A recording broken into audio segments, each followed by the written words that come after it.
You might have noticed that prices on some food items seem to increase almost every time you go to the supermarket. President of the Supermarkets Association, Dr. Eunice Ibrahim, is saying that trend will probably continue as the shortage for US currency gets worse.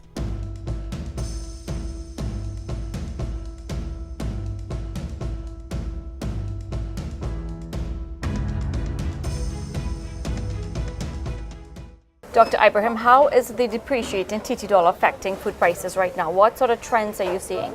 Since we had, I would say, the movement of the rate between 6.39 to where it is right now at 6.7, 7.8, and so on, we have seen a steady increase in spurts throughout the period of time. I believe it has been at least 18 months to 19 months, and during that time frame, we've had not significant but regular small increases. How often are supplies increasing prices? We are getting it rapidly. I wouldn't say rapidly, a little more frequent than usual. It's actually happening every 2 to 3 major suppliers are popping up monthly to quarterly right now. We're having reviewed their pricing strategies and based upon their availability of what's going on out there. And what are their reasons? What are they saying? They're linking it to exchange rate? They have cited it straight across to the exchange rate, and it's not just a matter of the rate, it's all about the availability, because for them to actually quote at a 6.7 or to do business at a 6.78, the reality is that it is not coming in at that level for them. Maybe that's the legal rate to close at. However, when they have to sell or purchase euro, then to come back down now to buy back the US because it's easily available. Yeah, it's easily available to get that route, the euro to the US. That is where it is that the prices are raising. Last year, we were working with a shortage of about 20 to 25% of supply versus demand of the US on the market. This year, actually, it's reaching 45 to 50% shortage with respect to demand and supply. So what they're realizing is that people have to literally triage what it is that they are purchasing, if it is and when it is, If you look at from a year ago, what sort of percentage increase are you seeing in food prices?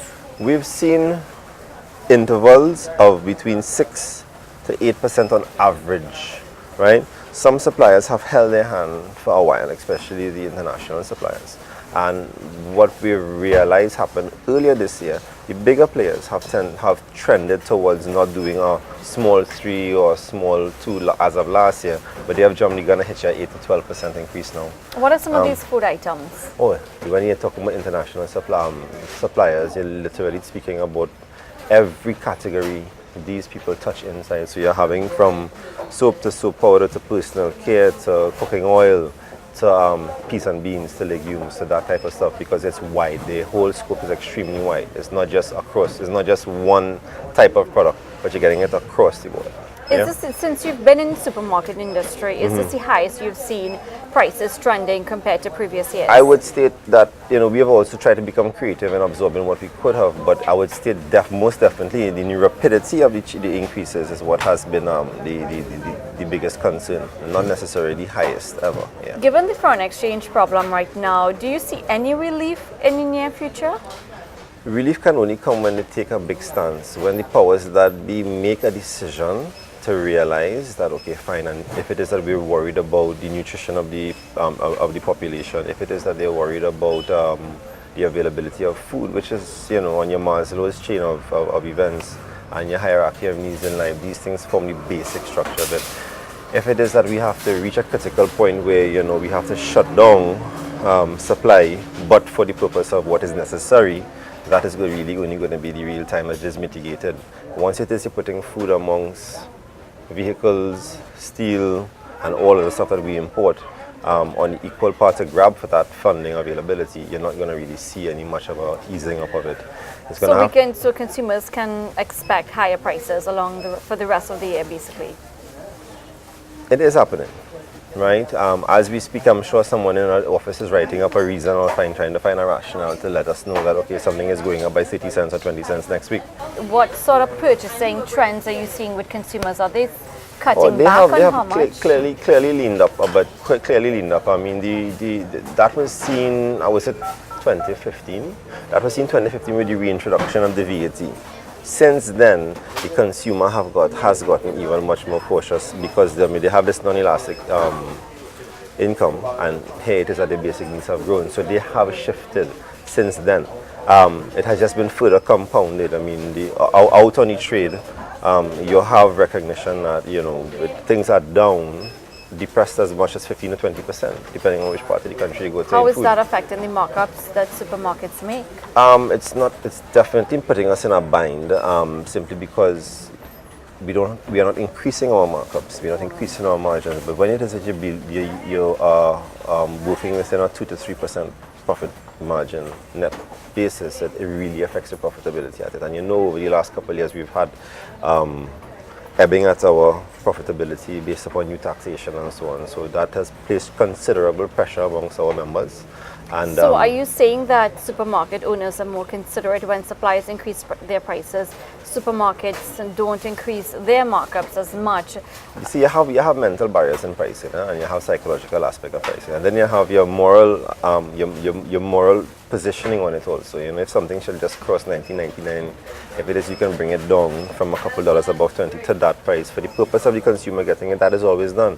Specials are always run, loss leaders are always done, and the creativity within the industry is extremely high for the purpose of setting the price the way it could be to be attractive for the consumer. Now you're saying, but supermarkets are also dealing with higher costs on your end. Most definitely. You have the property tax Most coming on definitely, stream yeah. soon. You also have corporation tax has increased at the start of the year. Mm-hmm. So how are you absorbing all of this? Obviously, some would think you would have to pass it on to consumers and increase food prices, even if suppliers are not increasing their prices in some areas. Yeah, so that is true, but that really comes down to every individual, how they choose to run their accounting and what they choose to pursue as loss leaders. So the answer to that was practically in the last step. It's how creative. It is a high level of creation. You literally have to cut your nose off to spite your face, yeah? And so in this time when we all have to ban our stomachs and ban our bellies, as they say, I believe it's a tricky period, and we are hoping that Trinidad as a whole can actually see ourselves through this and recognize what is important in a non-producing country for us to use the US for, yeah? So in the meantime, consumers, all they can do is just brace for higher and higher food prices. Just as we brace, they would have to brace. Just as we hope and we stretch and pass it on, or we hope and stretch our profitability to allow them to not have passed on the price, it goes both ways. In fact, what you're seeing now is that the suppliers are asking us to actually put the product at a less of a percentage markup for the purpose of getting the product in there. So I mean, you're having collaborations between suppliers and retailers to actually make sure that the prices stay down. Are you seeing any level of greed with regards to suppliers and how they price? I can't say that at this moment, especially in the season, because they and all are actually down in sales. A single mom tells us how she manages her budget every month. Money Matters will be right back.